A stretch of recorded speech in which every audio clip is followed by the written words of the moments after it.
नमस्कार, आप सभी का पुनः एक बार फिर से स्वागत है हमारे YouTube चैनल द ज्ञान सौर एकेडमी पे।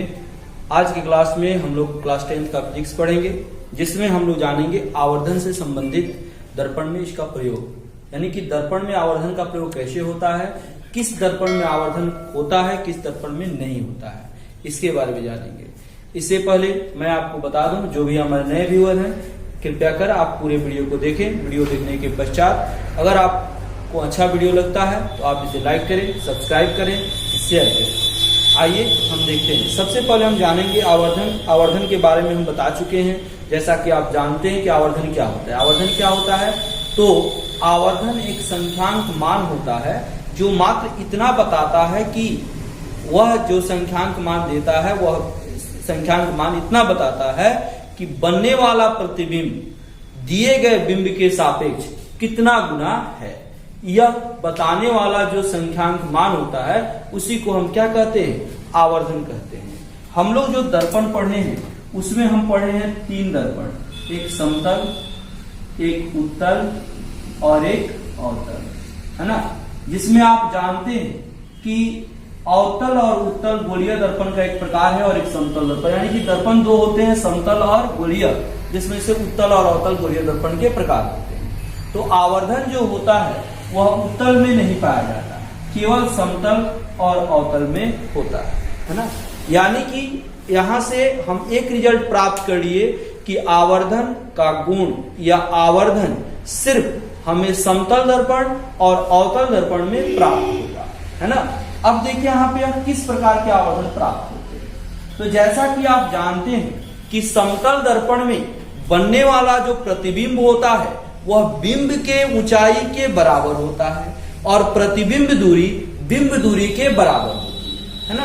तो यह आप निर्धारित या पहले से आप जानते हैं। अर्थात यहाँ पर एक क्वेश्चन क्रिएट होता है, एक क्वेश्चन दिया जाता है ना। क्या कि समतल दर्पण में आवर्धन होता है, आवर्धन होता है, ठीक है। तो समतल दर्पण में क्या आवर्धन होता है? तो +1, है ना। क्या होता है? +1। अब कैसे निर्धारित किया? यहाँ पर देखिए 2 चीज है, एक नंबर दिए हैं और एक प्रकृति यानी कि प्लस दिए हैं, यानी कि धनात्मक में 1 दिए हैं। अब समझिएगा थोड़ा यहाँ पर कि आवर्धन से हमें 2 चीज प्राप्त होता है। क्या प्राप्त होता है? तो प्रतिबिंब की प्रकृति, प्रतिबिंब की प्रकृति, यानी कि बनने वाला जो प्रतिबिंब है वह कैसा होगा। तो अगर प्लस मिलता है तो क्या होगा? सीधा होगा और आभासी होगा, सीधा होगा और आभासी होगा। और यदि माइनस मिलता है तो हम कहेंगे कि वह उसका जो प्रतिबिंब है वह उल्टा होगा और वास्तविक होगा, यानी कि प्रतिबिंब का निर्धारण हो, प्रकृति का निर्धारण होता है। दूसरा, इससे हमको क्या प्राप्त होता है?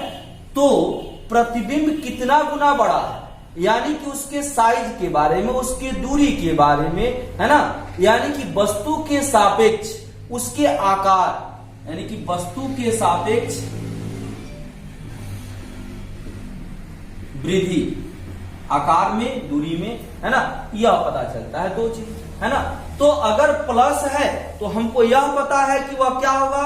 सीधा होगा और आभासी होगा। यहां पर कह रहा है समतल दर्पण में आवर्धन होता है, तो हमको प्रकृति भी बताना है। तो समतल दर्पण में आप जानते हैं कि प्रतिबिंब हमेशा सीधा होता है और आभासी होता है, तो इसलिए प्लस दिए हैं। और समतल दर्पण के द्वारा बनने वाला प्रतिबिंब हमेशा वस्तु के ऊंचाई के बराबर और वस्तु के दूरी के बराबर होता है, यानी कि जितना बड़ा प्रतिबिंब वस्तु होगा उतना ही बड़ा प्रतिबिंब होगा, उसी के सापेक्ष वृद्धि होता है। यानी कि हम कह सकते हैं कि 1 गुना बड़ा होता है प्रतिबिंब, है ना।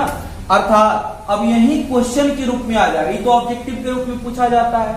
एक और ऑब्जेक्टिव पूछा जाता है कि किस दर्पण में आवर्धन प्राप्त होता है। तो कौन दर्पण में? तो समतल में और अवतल में। या किस दर्पण में आवर्धन प्राप्त नहीं होता है? तो कौन दर्पण में? उत्तल दर्पण। यह ऑब्जेक्टिव के लिए हो गया। समतल दर्पण में आवर्धन का परिमाण होता है तो +1 होता है। अब इसी को सब्जेक्टिव में पूछा जा सकता है क्या?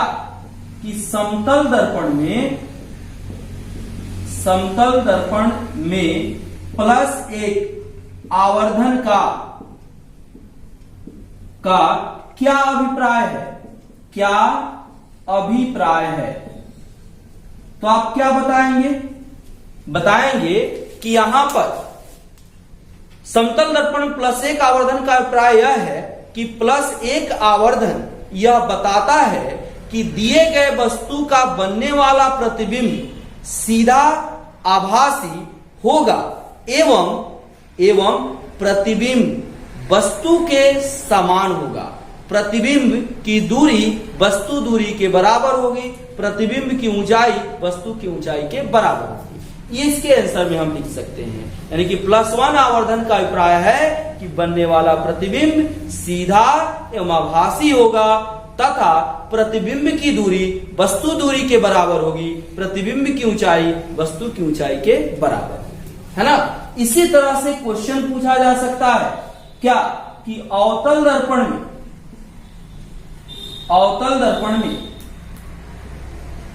-3 आवर्धन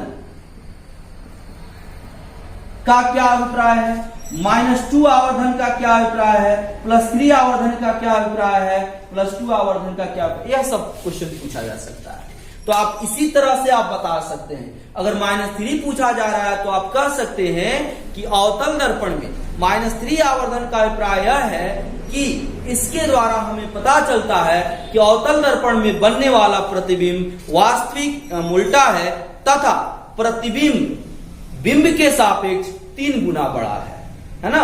अगर माइनस रहेगा तो लिख देंगे कि वास्तविक और उल्टा, और जितना संख्या रहेगा उतना लिख देंगे इतना गुना है। प्लस रहेगा तो सीधा और आभासी, जो नंबर रहेगा उतना गुना है ना। यहां पर -1 भी प्राप्त होता है, क्योंकि आप जानते हैं कि अवतल दर्पण के सामने जब हम वक्रता केंद्र पर किसी वस्तु को रखते हैं तो उसका प्रतिबिंब उल्टा, वास्तविक और वक्रता केंद्र पर वस्तु के आकार के बराबर ही बनता है। ठीक है, तो ऐसे आवर्धन से संबंधित यह सब्जेक्टिव क्वेश्चन पूछे जाएंगे। इस सब्जेक्टिव में भी न्यूमेरिकल भी पूछे जाते हैं, जैसा कि हम लोग पढ़े हुए हैं h'/h बराबर -v/u, यह क्वेश्चन भी पूछा जाता है, या v/u बराबर -h'/h। इस सारे जो यह फॉर्मूला हम लोग क्रिएट किए हैं, इसके आधार पर हम लोग न्यूमेरिकल को कंसिडर करेंगे, न्यूमेरिकल को बनाएंगे। तो यह बात की बात है। और भी क्वेश्चन, जैसे अब यहां पर एक और क्वेश्चन उठ गई, तो आवर्धन से संबंधित क्वेश्चन हो गया है ना। दर्पण की पहचान, यानी कि दर्पण को हम कैसे पहचानेंगे कि कौन सा दर्पण समतल है, कौन सा दर्पण अवतल है और कौन सा दर्पण उत्तल है। तो इससे संबंधित 2 तरह से प्रश्न पूछे जाते हैं। पहला प्रश्न पूछा जाएगा कि दिए गए 3 दर्पणों में आप छू करके कैसे बताएंगे कि कौन दर्पण समतल है, कौन उत्तल है और कौन अवतल है। तो आप जानते हैं कि गोलिया दर्पण में जिसका परावर्तक सतह अंदर की ओर धंसा हुआ रहता है वह अवतल होता है, जो बाहर की ओर उभरा हुआ रहता है वह उत्तल होता है, और जो एकदम सपाट समतल चिकना होता है वह समतल होता है। तो आप बता सकते हैं, कैसे बताएंगे कि दिए गए दर्पणों में हाथ से छूने पर जिसका परावर्तक सतह बाहर की ओर उभरा हुआ हो वह दर्पण उत्तल होता है, जिसका परावर्तक सतह अंदर की ओर धंसा हुआ हो वह दर्पण अवतल होता है, और जिसमें कोई परिवर्तन नहीं हो, न उभरा हुआ हो न धंसा हुआ, यानी कि एकदम समतल हो, उस दर्पण को हम समतल दर्पण कहते हैं। तो ऐसे हम छू करके पहचान कर सकते हैं। अब क्वेश्चन आपको यह भी दे देगा कि बिना छुए हुए दिए गए 3 दर्पणों की पहचान कैसे करेंगे। तो लिखेंगे कि बिना छुए हुए दिए गए 3 दर्पणों की पहचान प्रतिबिंब निर्माण के द्वारा करेंगे, है ना। तो दिए गए दर्पणों के सामने यदि किसी वस्तु को ले जाने पर, किसी भी स्थिति में रखने पर वस्तु का प्रतिबिंब, बनने वाला प्रतिबिंब वस्तु से छोटा, सीधा और आभासी बने तो वह दर्पण उत्तल होता है, वह दर्पण उत्तल होता है। और दर्पण के सामने यदि किसी भी स्थिति में वस्तु को रखें तो बनने वाला प्रतिबिंब यदि वस्तु के बराबर, वस्तु के से जितनी ऊंचाई के उतना ही ऊंचाई का अगर प्राप्त होता है तो वह दर्पण समतल होता है। और जिस दर्पण के सामने अलग अलग स्थितियों में अगर वस्तु को रखा जाता है तो दर्पण के द्वारा बनने वाला प्रतिबिंब वास्तविक, उल्टा, सीधा यह सब बने, तो तब यहां पर हम कह सकते हैं कि बनने वाला जो प्रतिबिंब होता है वह क्या होता है, आपका अवतल होता है, जिसमें तीनों स्थितियों में अलग अलग प्रतिबिंब का निर्माण हम करते हैं। यानी कि आप जानते हैं अगर अवतल दर्पण के सामने दर्पण फोकस के अंदर वस्तु को रखते हैं तो बनने वाला प्रतिबिंब सीधा होता है, आभासी होता है। लेकिन जब उसमें वह वस्तु से कम होता है, आपका फोकस से बाहर होता है, तो बनने वाला प्रतिबिंब उल्टा होता है। तो इसके आधार पर हम इसका निर्धारण कर लेते हैं, कर पाते हैं। तो इससे हम इसके आधार पर छू करके दर्पण को, बिना छुए हुए दर्पण को प्रतिबिंब का निर्माण हम कर सकते हैं।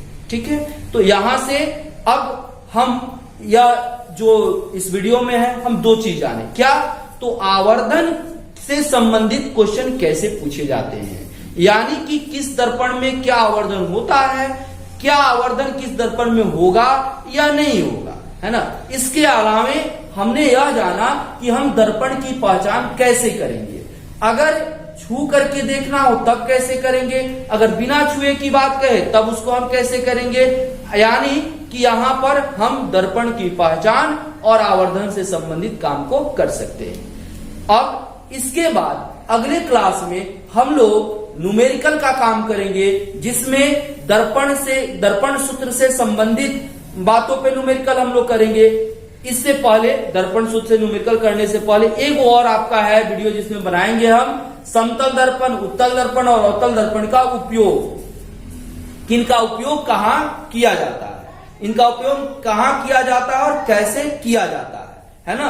तो ऐसे इसका निर्धारण हम लोग करेंगे, है ना। तो अब अगले वीडियो में हम लोग दर्पण का उपयोग जानेंगे और दर्पण सूत्र से संबंधित, आवर्धन से संबंधित न्यूमेरिकल्स का काम हम लोग करेंगे। धन्यवाद, अगले वीडियो में पुनः मिलेंगे।